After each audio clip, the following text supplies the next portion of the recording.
खुशामदीद दोस्तों, कैसे हैं आप। अक्सर रसोई में मैं रूपाली आपका इस्तकबाल करती हूँ। दोस्तों, हर रोज़ मुझे इंतज़ार रहता है कि कब दोपहर हो और मैं आपसे रूबरू हूँ, क्योंकि मैं ना सिर्फ आपको नई नई रेसिपीज़ बनाना सिखाती हूँ बल्कि आपसे करती हूँ कुछ चटपटी बातें भी। तो आइए बनाते हैं शाही काजू आलू।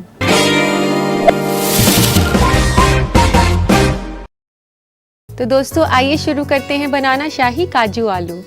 इसके लिए एक कढ़ाई में आप आलू फ्राई करने के लिए तेल गरम करें। तो ये तेल डाल देते हैं।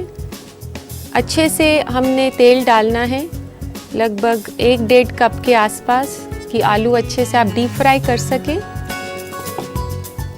जब तक ये तेल गरम होता है हम इसके लिए आलू काट लेते हैं।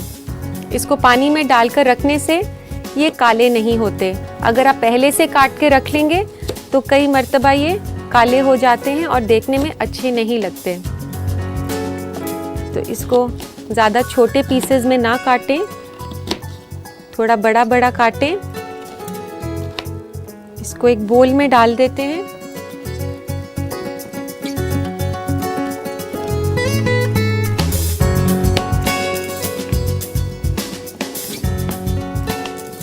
इस रेसिपी के लिए आप 2 बड़े आलू ले सकते हैं और अगर छोटे आलू हैं तो 4 भी ले सकते हैं। तेल अच्छे से गर्म होना चाहिए, ज़्यादा ठंडा होगा तो आलू जो है वो ज़्यादा तेल सोख लेगा।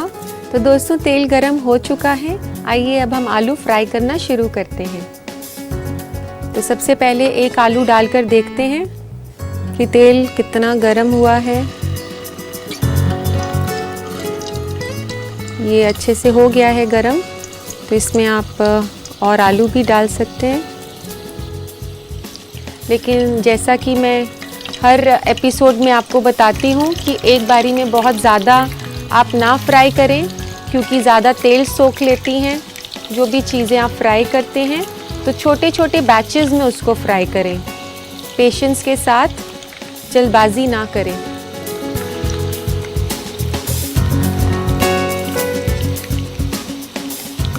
और फ्राई इसको करना है खुले बर्तन में। अगर जो पैन है वो या कढ़ाई जिसमें भी आप फ्राई कर रहे हैं वो छोटा होता है, उसको जगह नहीं मिलेगी फ्राई होने के लिए। कुछ भी अगर आप फ्राई कर रहे हैं तो भी जो आप स्नैक या कुछ भी फ्राई कर रहे हैं, जैसे तो हम अभी आलू ही फ्राई कर रहे हैं, तो ये काफ़ी ज़्यादा ऑयली हो जाते हैं।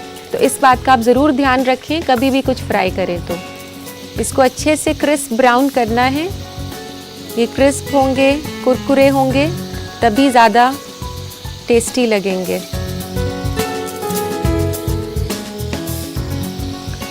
दोस्तों, ये फ्राई हो चुके हैं। इसको आप एक प्लेट में निकाल लें। एक प्लेट में आप एब्जॉर्बेंट पेपर ज़रूर लगाएं ताकि जो इसका एक्सेस ऑयल है वो निकल जाए।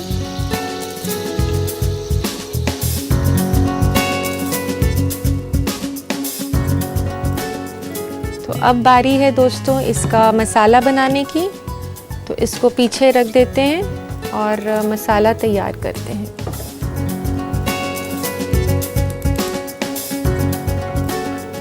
मसाला बनाने के लिए आप इसमें डालें थोड़ा सा तेल। तेल की जगह अगर आप देसी घी यूज़ करना चाहते हैं तो वो भी आप कर सकते हैं। 1 टेबलस्पून काफ़ी होगा। तेल डालने के बाद अब आप इसमें डालें जीरा, 1/4 चम्मच जीरा। जीरे के साथ आप डालें तेज पत्ता,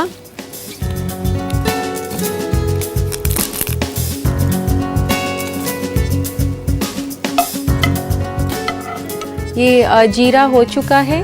अब आप इसमें कटा हुआ एक बड़ा प्याज डालें।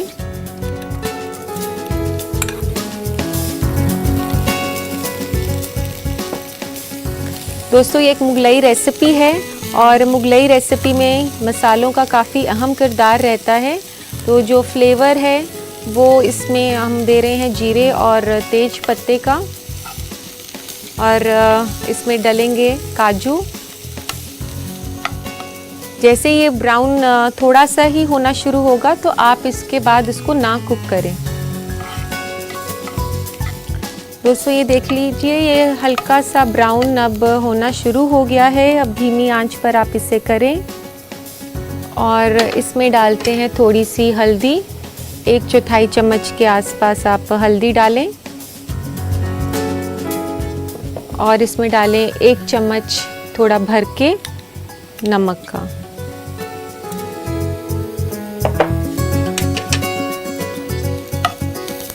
और हल्दी जले नहीं, इसके लिए आप इसमें थोड़ा सा पानी डालें, 1 टेबलस्पून के आसपास।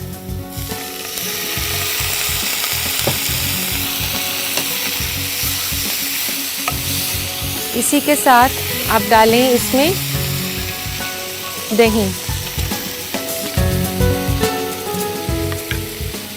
2 से 3 बड़े चम्मच दही के। और दही आप ध्यान रखें कि अच्छे से आपने उसे फेंटा हुआ हो। और जब आप दही डालें तो आप इसकी आंच धीमी करें, क्योंकि दही अगर आप तेज़ आंच पे डालते हैं तो दही फट जाती है। तो इसके लिए बहुत ज़रूरी है कि दही धीमी आंच पर डाली जाए। अब इसको तब तक कुक करना है जब तक ये दही सूख नहीं जाती। तो तकरीबन इसमें 5 मिनट लगेंगे। इस ग्रेवी में जैसे दोस्तों आप देख रहे हैं कि टमाटर नहीं है, और इस ग्रेवी को जो खटास है और टैंगीनेस है वो दही से आएगी। और दही जो है एक रिच सोर्स है कैल्शियम का, तो इसे अपनी डाइट का हिस्सा ज़रूर बनाएं। दोस्तों देखिए, ये दही अब सूख गया है और अब इसमें फिर से आप धीमी आंच करें और इसमें डालें काजू का पेस्ट। कम से कम आप 2 बड़े चम्मच काजू के पानी में भिगाएं और उसको 15 मिनट के बाद पानी के साथ ही मिक्सी में चला दें और फिर आपका ये पेस्ट तैयार हो जाएगा। दोस्तों काजू जो है ये काफ़ी रिच सोर्स है प्रोटीन का, और इसमें मोनोसैचुरेटेड फैट्स रहते हैं जो आपको हार्ट की प्रॉब्लम से प्रिवेंट करते हैं। इससे आप तब तक कुक करें तब तक कि काजू का जो अपना फैट है वो ऊपर ना आ जाए। अब ये काजू जो हैं ये कुक हो चुके हैं। ये देखिए, इसका तेल जो है ये ऊपर आ गया है। अब इसमें आप डालें पानी, जितना कि आपको ग्रेवी चाहिए, धीरे धीरे करके डालें।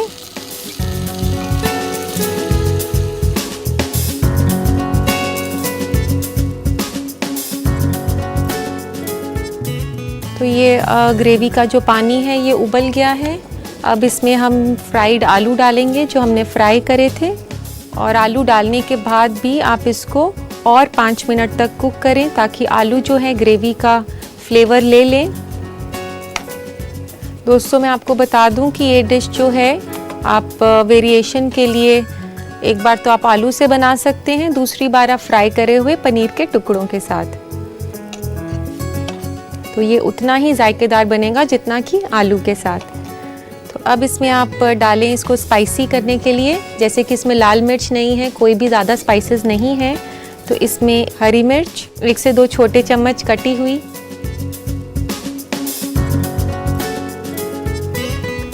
और फ्लेवर के लिए इसमें डालें आप थोड़ा सा धनिया 1 से 2 छोटे चम्मच,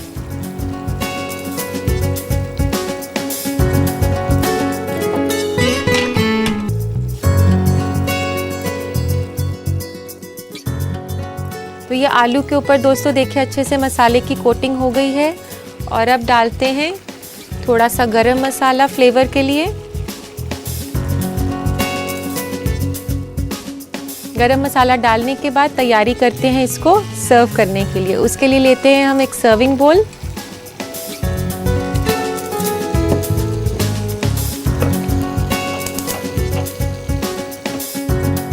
इसको डालते हैं सर्विंग बोल में। देखिए दोस्तों ये कितनी खूबसूरत लग रही है। तो इसकी गार्निशिंग कर लेते हैं हम धनिये के साथ। ये कटा हुआ धनिया है, थोड़ा सा ऊपर से डालें और थोड़ी सी इस पर डालते हैं हरी मिर्च। हमारे पास ये दही था जो हमने फेंट कर रखा हुआ था, इसके आप कुछ बूंदें इसके ऊपर डालें, ये क्रीम की जैसी लुक देंगी। और अब थोड़ा सा गरम मसाला ऊपर से फ्लेवर के लिए डाल दें। तो लीजिए, तैयार है बेहद ही इंतहा और लजीज शाही काजू आलू।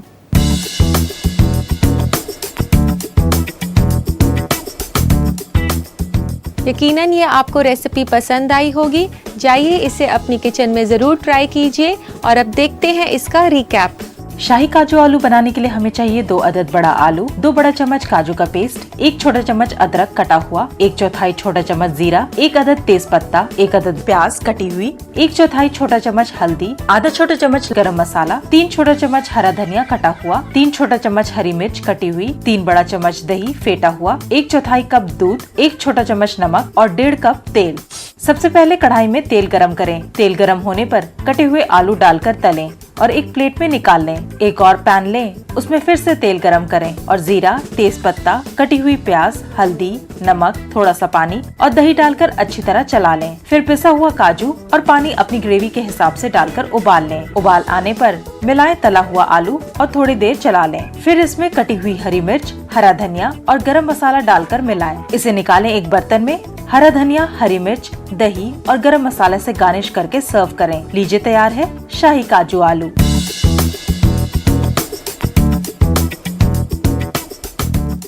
तो उम्मीद है दोस्तों आपने इसे बनाने का तरीका ज़रूर लिख लिया होगा। तो जाइए इसे अपने बावर्ची खाने में ट्राई कीजिए और बताइए कैसी थी इसकी लज्जत। अब वक्त हो गया है एक ब्रेक का।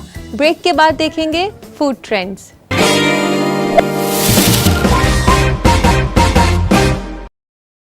ब्रेक के बाद मैं आपकी मेज़बान रूपाली आपका इस्तकबाल करती हूँ। दोस्तों, अभी तक तो हमने बात की खाना पकाने की और अब देखते हैं फूड ट्रेंड की दुनिया में क्या क्या बदलाव आ रहे हैं। फूड ट्रेंड में आज हम आपको बताएंगे महाराष्ट्र के खाने से मुतालिक कुछ ऐसे मालूमात जो आपको महाराष्ट्र के कल्चर से वाकिफ कराएंगे। महाराष्ट्र एक बड़ा स्टेट है, इसलिए यहाँ मुख्तलिफ किस्म के जायके मिल जाएंगे। यहाँ की क्विजीन खासकर 2 हिस्सों में बटी हुई है, कोंकणी और वरदी, और ये दोनों ही क्विजीन एक दूसरे से मुख्तलिफ है।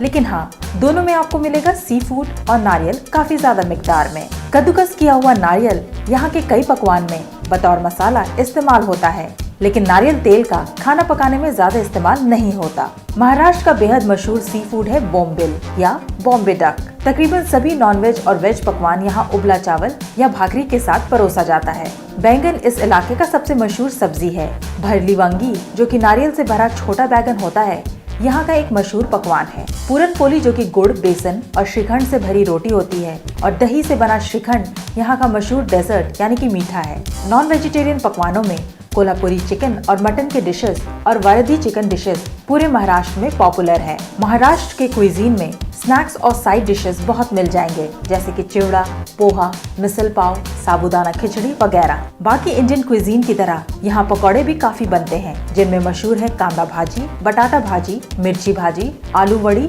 और साबूदाना वड़ा। दोस्तों, हमारी पुरजोर कोशिश रहती है कि हम आपको फूड ट्रेंड्स के बारे में बताते रहें ताकि आप अपने आप को अपडेटेड रख सकें। अब वक्त है आपके खतों को पढ़ने का, तो लेते हैं आज का पहला खत। हमीद अलीगढ़ से पूछते हैं कि जब भी वे चावल बनाते हैं तो चावल आपस में चिपक जाते हैं, तो कोई हल बताइए। हमीद, आप इसके लिए ज़्यादा परेशान मत होएं। मैं इसके लिए आपको बता दूं कि जब भी आप चावल बनाएं तो आप उसे 10 मिनट के लिए पानी में भिगा लें, और जब आप उसे बनाने लगें तो उसमें 1 चम्मच तेल ज़रूर डालें, तो इससे वे कभी नहीं चिपकेंगे। तो लेते हैं हम आज का दूसरा खत। दूसरा खत है शाहिदा का आजमगढ़ से। वह लिखती हैं कि जब मैं सब्ज़ी बनाती हूँ तो उसका हरापन कम हो जाता है। कोई तरीका बताएं जिससे कि सब्ज़ी का हरापन कायम रहे। शाहिदा, आपने बहुत ही उम्दा सवाल पूछा है। मैं आपको बताऊं कि जब भी आप कोई ग्रीन सब्ज़ी बनाएं तो आप उसे काटने के बाद ठंडे पानी में भिगा कर रखें, और जब आप उसे बना रही हों तो उसमें 1 चुटकी चीनी ज़रूर डालें। इससे बहुत फ़र्क पड़ेगा और सब्ज़ी की ग्रीननेस कायम रहेगी। तो उम्मीद है दोस्तों आपको अपने सवालों के जवाब मिल गए होंगे, और अब वक्त हो चला है एक छोटे से वक्फे का। कहीं मत जाइएगा, देखते रहिएगा अक्सर रसोई।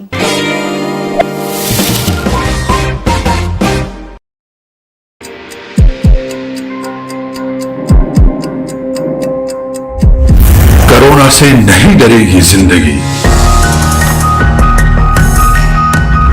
कोरोना से हर पल लड़ेगी जिंदगी।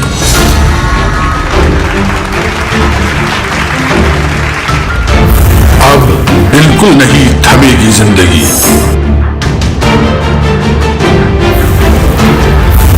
आगे ही आगे बढ़ेगी जिंदगी, क्योंकि चलती रहेगी जिंदगी। न्यूज 18 उर्दू पर कोरोना से जंग, पीर से जुमेरात दोपहर 3:26 पर चलती रहेगी जिंदगी। दोस्तों, मालूम नहीं ये ब्रेक बीच में कहाँ से आ जाता है, लेकिन ये तो हमारे प्रोग्राम का दस्तूर है जिसे हमें निभाना है। चलिए, अब तो हम ब्रेक के बाद वापस आ गए हैं और वक्त ज़ाया ना करें। जैसे कि आपको पता है दोस्तों, मेन डिश के बाद मैं आपको सिखाती हूँ कुछ हल्का फुल्का बनाना। तो चलिए शुरू करते हैं दही शोरबा।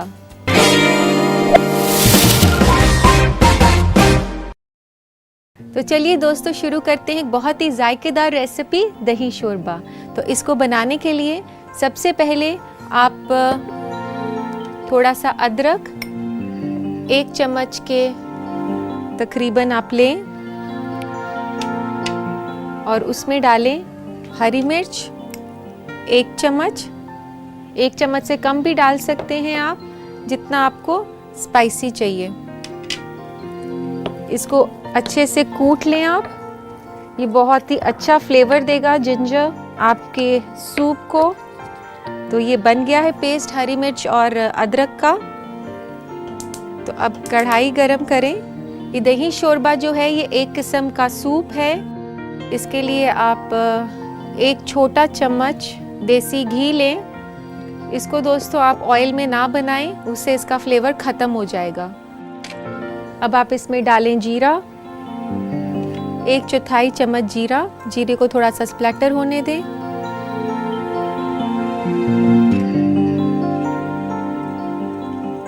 दोस्तों, कोशिश करें कि आप अपनी कुकिंग में नॉनस्टिक पैन्स यूज़ करें, नॉनस्टिक पैन्स या कढ़ाई। इससे आप ज़्यादा तेल यूज़ करने से बच जाते हैं। अब हम इसमें डालते हैं गाजर। ये मैंने गाजर बारीक काटी हुई है। आप 2 बड़े चम्मच गाजर के लें, बारीक कटी हुई गाजर के। ये बीन्स हैं। ये बीन्स को भी मैंने इसी तरीके से छोटा छोटा काटा हुआ है। ये भी आप 1 से 1.5 चम्मच लें। और अब इसमें डालते हैं मटर। ये भी आप 1 से 2 बड़े चम्मच डाल दें। उसके बाद ये गोभी है। गोभी के भी 1 से 2 फूल आप ले सकते हैं। सारी वेजिटेबल्स जो हैं आप थोड़ी थोड़ी लें, और वेजिटेबल्स जो हैं एक ही पैटर्न में कटी हुई होनी चाहिए, क्योंकि कुक हम साथ कर रहे हैं इन वेजिटेबल्स को। और एक ही पैटर्न में कटे होने से क्या होता है कि कुकिंग टाइम सेम रहता है। अगर आप गाजर बड़ी काट देंगे और मटर और बीन्स छोटा है तो गाजर पकेगी नहीं और मटर और बीन्स पक जाएंगे। सब्जियों को हल्का सा सौटे करें थोड़ा धीमी आंच पर। इसके बाद दही का घोल बनाना है हमने इसमें डालने के लिए। तो लेते हैं हम दही। ये आधा कप दही है।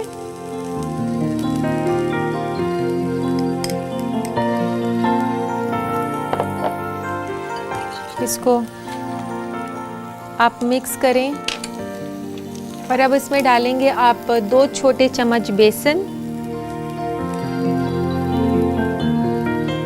थोड़ा भर के डालना है, ज़्यादा कम ना डालें। इसको मिक्स कर लें।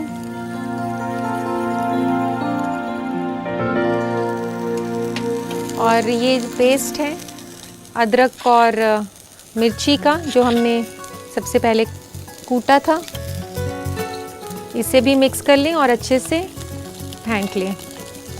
बहुत अच्छे से फेंटें, बिल्कुल भी इसमें लम्प्स नहीं होने चाहिए। इसमें डालें अब नमक 1 चम्मच,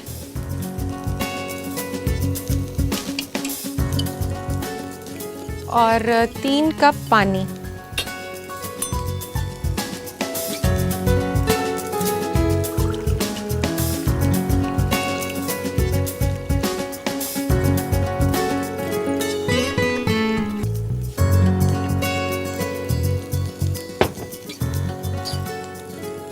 फिर ये डाला हमने दूसरा कप, और अब लेते हैं थोड़ा सा और पानी।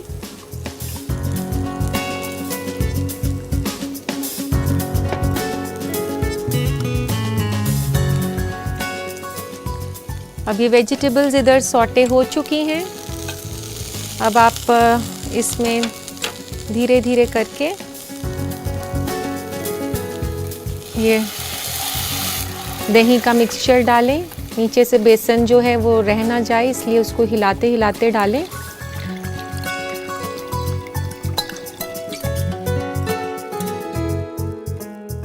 इसको थोड़ा सा बॉईल होने देते हैं।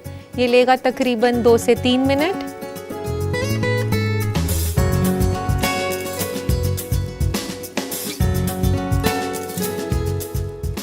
तो ये अब तैयार हो गया है, इसको सर्व करना है। तो लेते हैं एक सर्विंग बोल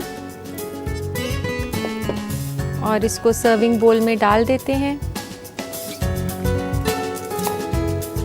ये कभी भी बिना झिझक के पी सकते हैं क्योंकि ये लो कैलोरी है। तो इसको गार्निश कर लेते हैं बारीक कटे हुए धनिया पत्ता से। गार्निशिंग के साथ साथ ये इसकी खुशबू भी बढ़ाएगा। तो लीजिए तैयार है दही शोरबा।